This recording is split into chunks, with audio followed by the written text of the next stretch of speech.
Antes de tudo, eu queria agradecer o convite seu, o convite aí da área de inovação, do Pedro, de todos da Infotech. Para mim é um grande prazer estar falando aqui um pouco sobre inteligência artificial, visão computacional para salvar vidas, né? Que no final a gente está falando isso. Quando a gente desenvolve uma solução e aplica uma solução para detectar EPIs e não conformidade de ações de campo, a gente está falando no final do dia que é evitar acidentes e salvar vidas. Então é um prazer estar aqui com vocês. Espero que seja um grande bate-papo aqui. Eu vou incentivar todos a trocar ideias e trazer aí perguntas para o debate. Mas falando da Future, como o Léo falou, eu sou um dos founders da Future. Nós somos uma startup de IA e visão computacional. Aí vocês podem falar, pô, todo mundo agora fala que é uma startup de IA, 80% dos eventos de inovação aí pelo mundo, você vai encontrar startups de IA. Mas a gente foi muito precursor, né? Fomos um dos pioneiros de acreditar que a IA realmente ia mudar o mundo, né? Eu e meus sócios, os outros founders, a gente se conheceu há mais de 20 anos atrás fazendo mestrado em IA na PUC do Rio. E na época era muito ciência de foguete você falar que ia usar IA. Eu ouvia muito as ideias, coisa da NASA, literalmente, né? E a gente acreditou, só que a gente só foi começar a empresa em 2018 por conta do mercado aí efetivamente já estar mais maduro para esse tipo de solução. E a gente foi a primeira empresa a ser acelerada pela NVIDIA na América Latina. Então a NVIDIA está sempre aí nos apoiando em eventos, em feiras como essa, não só no Brasil. Você teve até a oportunidade de conhecer o CEO deles. Exatamente, tive a grande oportunidade de conhecer o Jensen Huang, que é o fundador da NVIDIA, que é uma grande inspiração para nós, né? Pra gente, ele é tão importante, ele é o cara da IA, né? Vamos dizer assim, no mundo, né? Mas por que ele é tão importante, assim, uma inspiração? Porque, ao contrário de outros founders de Big Techs, né? Que tiveram a sorte de nascer em famílias abastadas, né? Ele foi um imigrante taiwanês que imigrou para os Estados Unidos, criança ainda com a família. Ele chegou a lavar chão de lanchonete lá nos Estados Unidos, né? Tipo o McDonald's, lá uma lanchonete lá americana.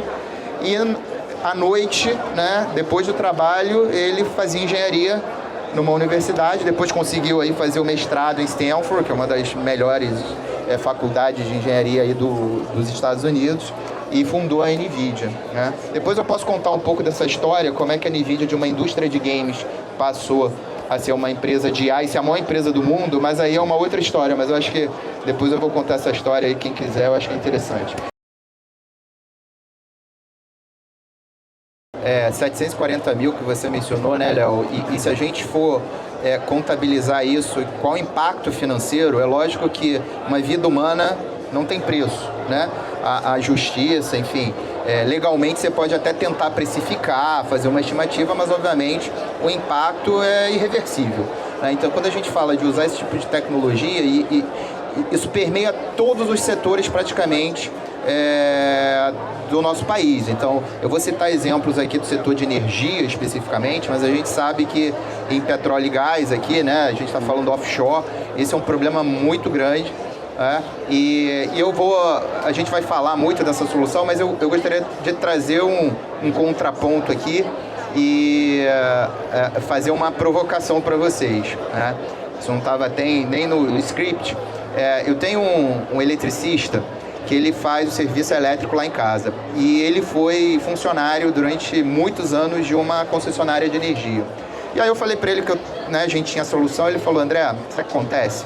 Você já subiu num poste no verão do Rio de janeiro, 45 graus, e você tem que usar todo aquele equipamento de proteção individual, capacete, luva e não sei o que, você suando, e o teu chefe falando que você tem que resolver rápido o problema, que você tem meta para bater, que você tem que ir para outro atendimento. Então, pois eu vivi isso, né? Ele falando para mim, eu vivi isso, e a gente, pela nossa experiência, a gente tem a falsa sensação de que eu vou tirar a luva e vou resolver rapidinho ali o problema, e vou consertar o cabo, que vai dar tudo certo, e a gente vai resolver, e eu vou partir para outro atendimento, eu vou ficar feliz, meu chefe também, e vou suar menos. Mas numa dessa dá errado. Numa dessa eu perco a mão, eu perco a vida, eu fico inválido, né? E aí não tem o 1 minutinho ali que fez mais rápido, 2 minutinhos que fez mais rápido. Então assim, é só para colocar esse contraponto, porque de fato é algo que não é agradável para o profissional usar.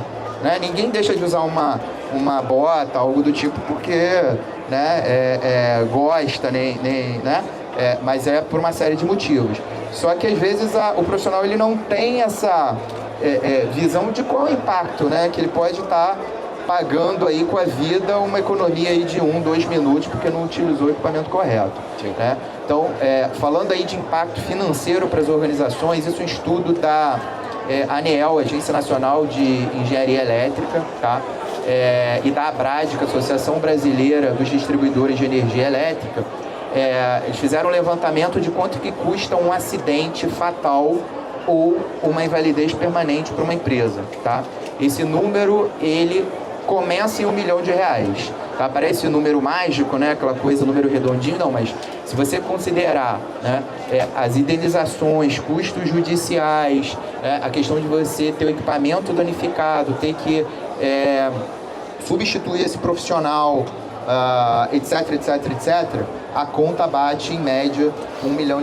Então, se você for multiplicar por esse número aí de 740, mais pegando as invalidez permanente e óbito, né, você vai chegar aí ao valor bilionário. Sim, né? Com certeza. Então é isso que a gente está falando.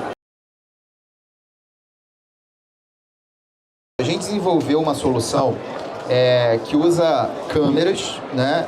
As câmeras que filmam todos os atendimentos em campo, né? Todas as operações de campo.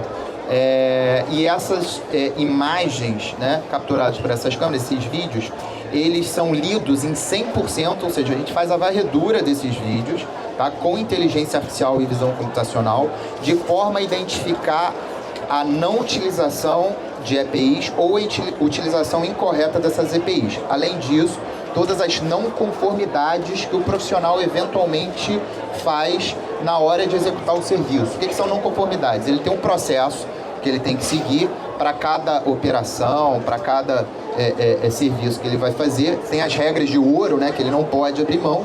E aí, eventualmente, o profissional, nós somos humanos, todos nós somos humanos, né? Quem nunca errou, atira a primeira pedra. Às vezes ele comete erro, normal, né? Às vezes ele quer fazer algo mais rápido e não usa o equipamento, não executa o procedimento, né, com a segurança que devia e se coloca em risco, né? Então, nessa varredura com inteligência artificial e visão computacional, a gente consegue pegar não só a não utilização ou utilização incorreta das EPIs, mas contextualizar, ou seja, pegar toda a linha do tempo do processo que ele está fazendo e fazer essa análise, né? Porque provavelmente vocês já viram aí muitas soluções no mercado que passa um vídeo, né? E aí pega lá o capacete, pega a luva, pega a bota, legal. Essa é a parte fácil. Isso qualquer programador, Python, qualquer garoto aí que tem um pouco de curiosidade, ele consegue fazer isso. Quase um projeto de faculdade dá para fazer. Faz isso, né? Então, esse não é o grande ponto, tá? A grande questão é você contextualizar, porque ele está usando o capacete no momento que ele deveria, né? Qual é o passo a passo que ele tinha que seguir naquela operação de campo? Ele está seguindo o procedimento correto, né? Então, antes de colocar o capacete, né, ele tem que estacionar o carro, ele tem que ligar o pisca-alerta, ele tem que sinalizar a área com cones, ele tem que botar a faixa de proteção, né? Depois ele sobe lá na escada, por exemplo, né, para fazer lá o procedimento que ele tem que fazer. Estou dando exemplo de uma empresa de energia, tá? Mas isso vale para uma plataforma de petróleo, enfim, uma FPSO, um navio, né? Ou até em operações onshore, né? Então, assim, tem um procedimento. E esse procedimento, a inteligência artificial, ela tem que, né, ser capaz de identificar, e ser confiável. E vem outra questão, né? Quais os indicadores de confiabilidade de que eu estou, de fato, pegando o que eu deveria pegar, né, de não conformidade, eu não estou deixando passar nada.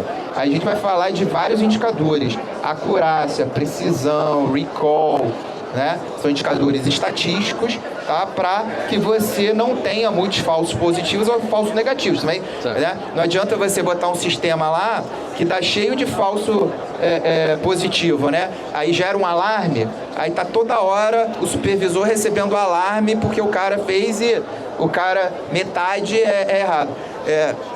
Eu tenho um carro que é cheio de sensor. e às vezes ele dá umas freadas automáticas porque passou o motoboy, né?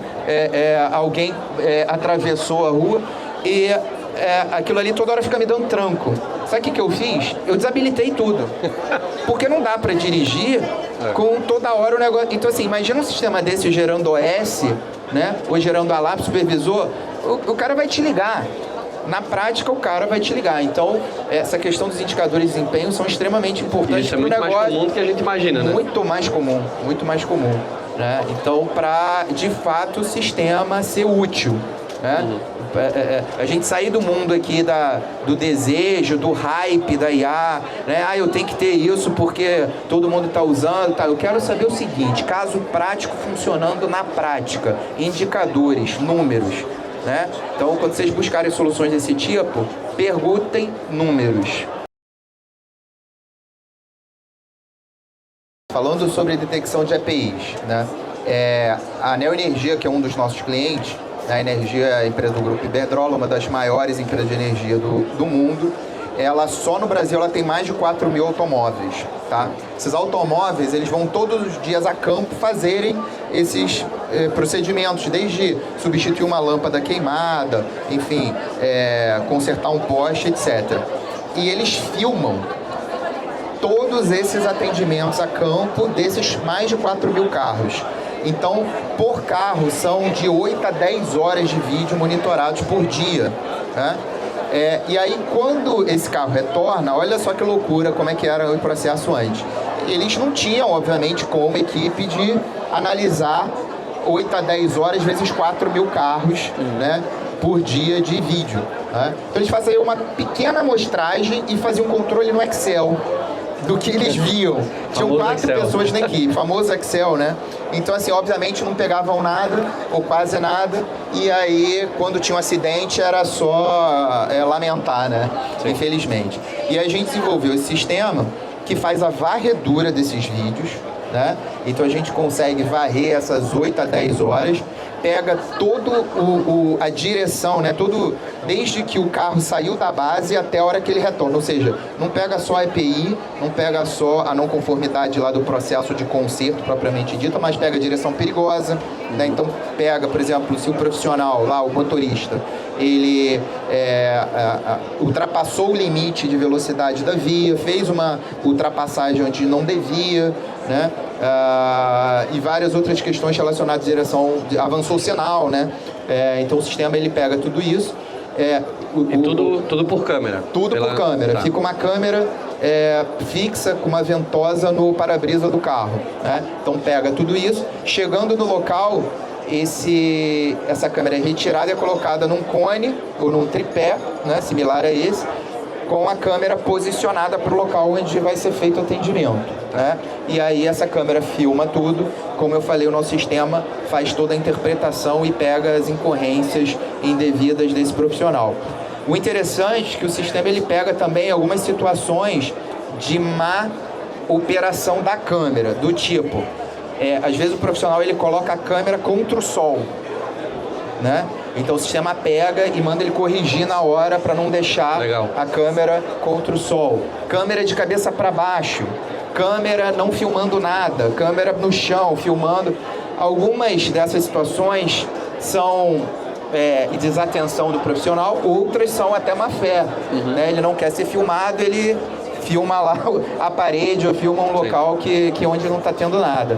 Então o sistema pega também essas situações de má operação ou má fé do profissional, né, de fazer essa filmagem. Quando o carro retorna, essas câmeras são retiradas, né, do para-brisa do carro e são colocadas numa dock station, né? É um equipamento onde é feito automaticamente o download desses vídeos. Todas as 4 mil câmeras vão sair do... Exato. Hoje essa operação está em operação assistida, está em 3 bases operacionais que cobrem aproximadamente 300 automóveis. Ainda não está nos 4 mil, está entrando faseado, tá? Porque isso impacta em investimento da companhia também. Não é a questão da tecnologia, mas o investimento dos equipamentos. Claro. E aí você tem um dispositivo Edge, né, que é um digamos assim, um mini computador especializado para rodar modelos de inteligência artificial, que tem uma GPU da NVIDIA ali dentro, tá? Que roda toda essa inteligência artificial.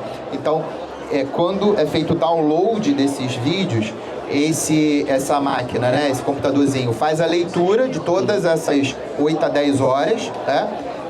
E o que é pego de não conformidade, isso é salvo num dashboard, né, na nuvem, para que a gestão possa identificar, gerar relatórios, gráficos de tendência, analisar. Então fica tudo registrado, todas as incorrências, data, hora, qual foi a equipe que estava fazendo a operação, quem foi que não executou o procedimento correto, e o vídeo, e o trecho relevante do vídeo.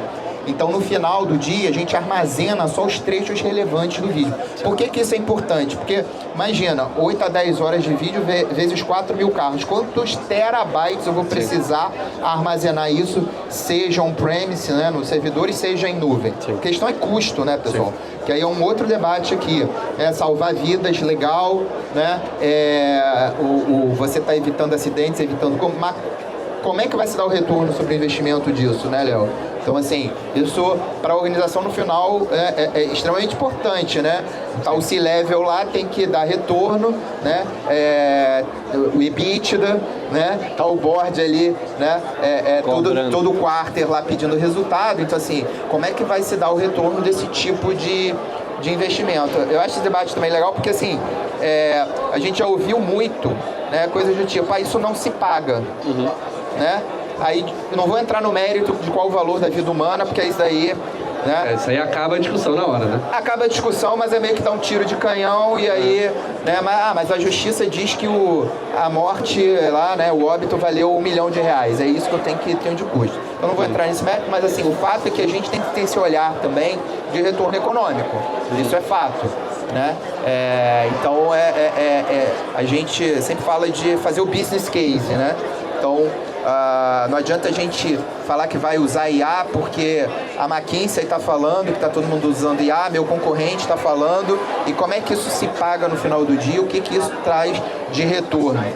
Só para deixar aqui mais uma provocação, quem viu um estudo do MIT que saiu agora em agosto de 2025, falando o seguinte, o Estado, né, qual o retorno que sistemas de AI generativa estão trazendo para as companhias. Eles entrevistaram mais de 150 CEOs no mundo, tá? Foram investidos mais de 5 bilhões de dólares em sistemas que usam IA generativa. Acreditem, esse estudo concluiu que apenas 5% desses projetos foram bem-sucedidos, ou seja, deram retorno. 95% falharam. Se vocês procurarem aí no Google, vocês vão achar, esse estudo é gratuito, tá? Eu não vou entrar aqui em detalhes, mas é só para falar, fazer esse contraponto também, né? A gente não está falando de IA porque que tem que usar IA. Qual é o retorno, né? Vai funcionar? Quais são... por que tanto projeto de IA falha? Não é? Então, eu acho que é falar um pouco disso também. Antes de responder a tua pergunta, Léo, você me permite falar um pouquinho daqui dos nossos investidores, né? A gente recebeu uma rodada Série A, foi a nossa primeira rodada, a gente sempre foi bootstrap, só que agora para a gente escalar a nível global, que é esse o objetivo, fazer internacionalização, né? E alavancar mais a empresa, a gente precisou captar essa Série A. E aí a gente foi investido pela Copel, que é a maior empresa de energia do Paraná e a maior empresa do Paraná em todos os setores, é uma empresa referência em qualidade do setor elétrico, e teve um follower, né? Esse investidor, ele é o líder da rodada, teve um seguidor que é o Indicator Capital, que está na Faria Lima, mas a gente negociou direto com o sócio que fica lá no Vale do Silício, lá em Los Altos, lá na Califórnia. Então, foi uma honra muito grande para a gente ser escolhido por eles, para a gente poder fazer essa internacionalização. A gente está abrindo a Operação Europa agora. Semana que vem eu estou indo para lá, né, Web Summit, várias feiras, e também para prospectar negócios e falar com investidores lá europeus. A gente já está com um cliente lá, que é a EDP Portugal. Certo. A gente está fazendo aí, não é EPI, tá, pessoal? Aí é um sistema de mapeamento de ativos e de iluminação pública lá para a EDP Portugal. A ideia é que a gente faça todo o mapeamento de Portugal inteiro, são mais de 200 mil quilômetros, tá, de rede dessa solução, que a gente tem carros, né, tipos do Google, tem câmeras que ficam capturando imagens da rede de distribuição de energia. E aí fica aparecendo o Google Street View, só que com muito mais definição, e a inteligência artificial faz toda a detecção dos ativos e faz o inventário. Então esse é um problema que acomete não só Brasil, América Latina, mas empresas lá na Europa e nos Estados Unidos também, por incrível que pareça. Aí a gente está muito ali na fronteira tecnológica, sempre com o apoio da NVIDIA aí.